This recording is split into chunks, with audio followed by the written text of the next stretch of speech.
Hello दोस्तों, स्वागत है आपका एक नए क्लास में। आज का अपना अगला टॉपिक है दंश कोशिकाएं। बहुत इंपॉर्टेंट ये टॉपिक है कि दंश कोशिकाएं क्या होती हैं। कोशिका आपको पता है हमारा शरीर छोटे छोटी कोशिकाओं से मिलकर बना हुआ है, उसी में से एक टॉपिक है दंश कोशिका। जरा समझिए, यहाँ पे लिखा हुआ है दंश, जितना हमने अंडरलाइन कर रखा है वो सारा मोस्ट इंपॉर्टेंट है।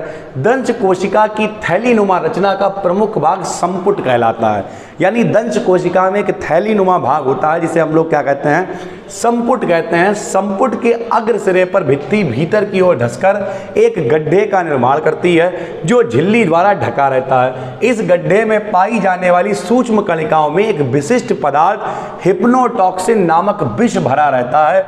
ऑपरकुलम संपुट के ढक्कन के रूप में कार्य करता है। भीतर की ओर धंसने वाली भित्ति एक लंबे कुंडलित व कांटेदार सूत्र के रूप में रूपांतरित होती है।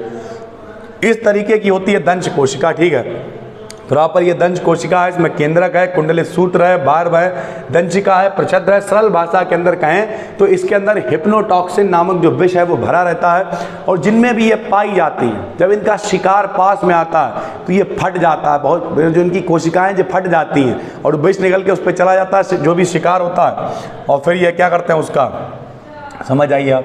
संघ निडेरिया के विभिन्न जंतुओं में उपस्थित दंश कोशिकाओं में लगभग 30 प्रकार की दंशिकाएं होती हैं। जैसे हाइड्रा में कुल 4 प्रकार की दंशिकाएं पाई जाती हैं। हाइड्रा के बारे में आप लिख देंगे केवल नाम इनका। तो पहली होती स्टीनोटील्स या पेनिटेंट्स कोशिका। ठीक है सर, यह सबसे जटिल और सबसे बड़ी संरचना वाली कोशिका होती है।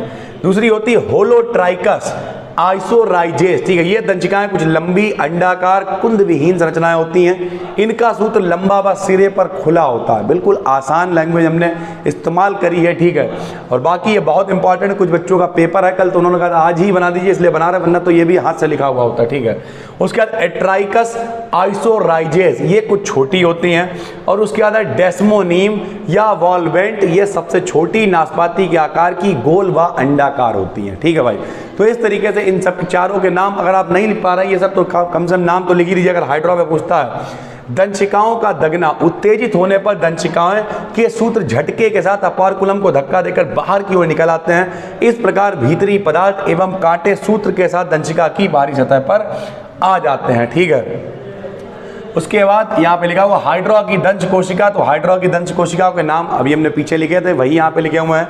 दंशिकाओं के कार्य क्या होते हैं, तो कार्य यही है, सूत्र भोजन योग्य शिकार के संपर्क में आने पर शीघ्रता से ये फट जाती है, शिकार के शरीर में चुभ जाता है और हिप्नोटॉक्सिन नामक विषैले पदार्थ की सहायता से शिकार को बेहोश कर देता है। शिकार के संपर्क में आते अपने सूत्र को शिकार के चारों ओर से लपेट देती है। ठीक है सर, तो यानी इसमें क्या है, इसके अंदर जो विष पाया जाता है, जब पड़ोस में शिकार आता है ये फट जाता है, इसका ढक्कन खुल जाता है। एक तरीके से ढक्कन खुल जाता है तो अंदर का जहर आ जाता है, शिकार बेहोश हो जाता है, उससे लपेट जाता है सर। फिर क्या, जब बेहोश पड़ा हुआ आराम से खा लिया, कोई टेंशन नहीं वाला। ठीक है सर, तो ये है भैया दंश कोशिका। ये भी काफ़ी इंपॉर्टेंट है, चित्र इसका बना हुआ है, आराम से आप बनाइए। ये भी पूछ लेता हाइड्रा में कैसे पाई जाती है, तो हाइड्रा के बारे में हमने आपको चारों बता दी हैं। ये देखिए स्टीनोटील्स है, होलोट्राइकस है, एट्राइकस है और डेस्मोनीम है। ठीक है, इसी को वॉल्वेंट भी कहते हैं। जो आपको सरल लगे वो आप याद कर लीजिएगा। फिलहाल ये सारी की सारी पीडीएफ आपको आज शाम तक ही मिल जाएंगी BDKTN 11th and 12th Telegram पे, तो उसे ज्वाइन कर लीजिए, फिर कोई टेंशन नहीं होगी। ठीक है सर, तो ये है दंश कोशिकाएं, इन्हें भी आप पढ़ लें। चलिए हम मिलते हैं आपसे एक और वीडियो में, तब तक के लिए धन्यवाद।